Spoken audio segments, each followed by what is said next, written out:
Hi, Carol, professional Ikea hacker. Look, isn't this cool? This is a remote control that's been paired up to the PAX lights.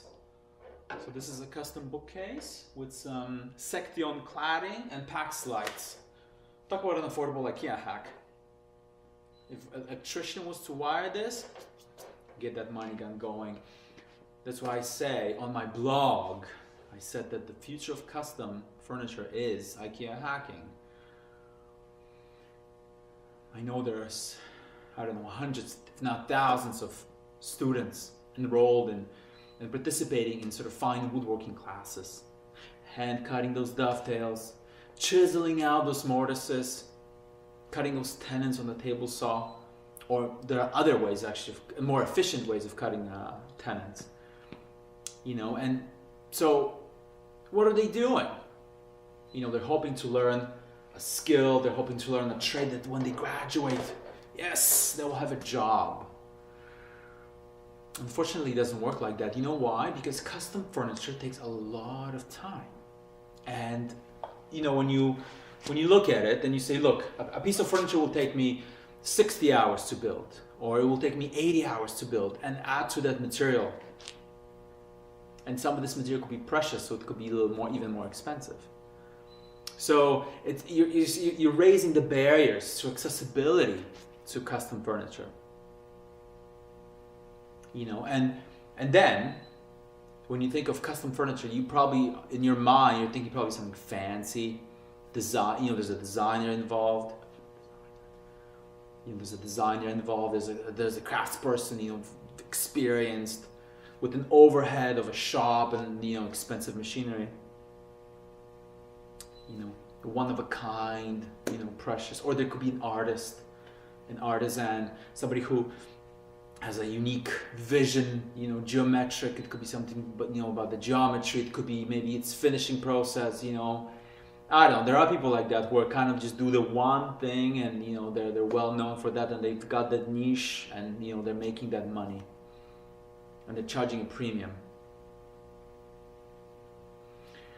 Yeah, that's custom furniture, but it's the entry to that level is actually, I think, quite prohibitive for a lot of people, because you know what?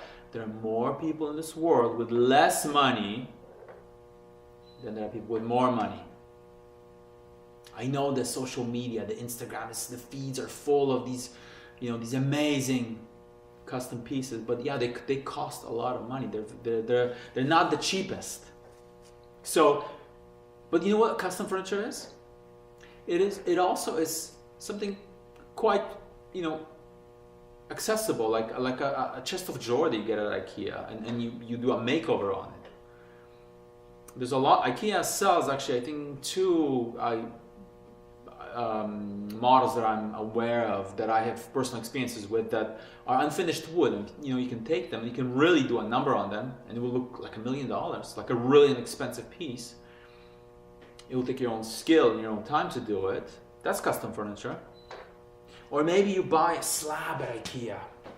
I was just really impressed with, on my a project ago, I did I think the slab is called Molecula. It's a high-end lamination, but it's a custom slab that's made up of actually single boards, as opposed to the butcher block look. So IKEA now sells two slabs: butcher block. Some people like that butcher block look, or they want nice planks. And I bought the one that has nice planks. And I said, you know what? What prevents you from getting that slab and slapping some legs on it and having a really nice solid wood table? You know, it's a lamination, only like, I think the top 1/8 of an inch, or 3/16 is actually solid wood. The rest is particle core, and it's balanced, it's edged nicely. It looks really nice, it looks professional. Very affordable price. There's nothing preventing you from picking up that slab and making it your own, whether you use it in your workshop as a work surface, or you know, as a table, or as a desk, as a bench. That's custom furniture too. When I give a quote to somebody and you know, they say, oh wow, that came out expensive, I say, you know what, because there's a lot of custom elements on this project. to make it look the way you like it. You know, you said, oh, you like this on my Instagram account. And I said, well, you know, there's a lot of time planning, designing, sourcing. Sometimes the moldings are more expensive than the actual box. My William bookcase, which is it's a Billy bookcase hack. If you look it up on my Instagram account, they cost, I think, about $200. So I get the box for $55 from Ikea, and then I spent an additional $200 to complement it with moldings. You know, so that's custom furniture too. So affordability, accessibility in the community. There's countless of inspiration available online. Things people have built, custom furniture pieces. You know, you can use those second boxes as a base for a bed, for example, for a child, if you're short on space. I love the IKEA catalog that said think cubic. There was several years ago, you know, when they said, you know, use up your walls, build it up, think cubic, you know. So I thought that was pretty clever. You know, and combined with what IKEA sells, you know, all the panels, all the boxes, it just made sense to, you know, work it. You have to have some planning experience. These are not sort of, I want to become an IKEA hacker, you know, overnight. You know, you may want to maybe take a woodworking class. Those offered, you know, just sort of an introductory course, just to get your hands on, you know, you learn kind of the principles of it. And you can make custom furniture. And I think because of the accessibility that, you know, it will not make sense to be going out there and commissioning these very expensive, time-consuming pieces.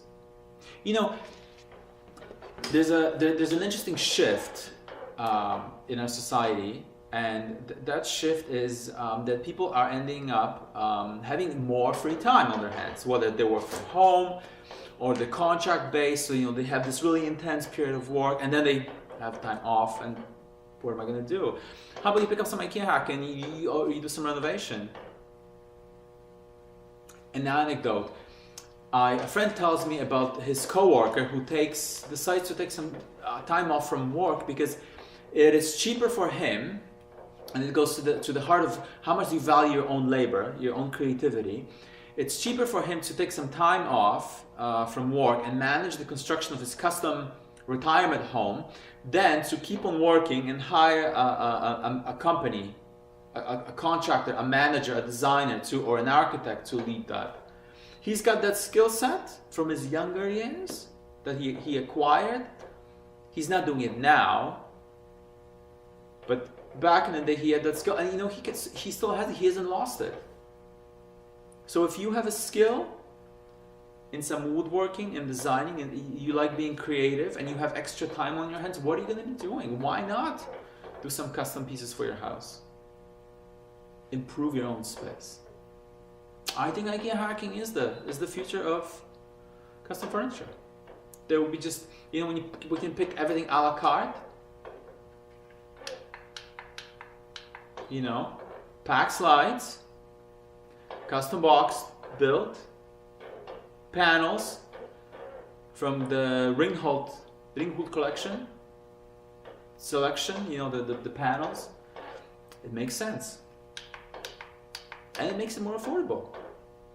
Price is the ultimate deal breaker. As I say, there's more people with less money in this world than there are people with more money. So IKEA hacking will, I think, become the dominant sort of force in home decorating, custom pieces. And I think IKEA is already capitalizing on it. I think they do design for that, with that in mind. They're being very creative in the showroom. I love going through IKEA Topico and seeing what they've done, what new things they've done. They do hacks of themselves, you know? All right. Off. I gotta head back. I love these lights, and you can actually even get an app to control these lights. I love this. I like this. Ciao.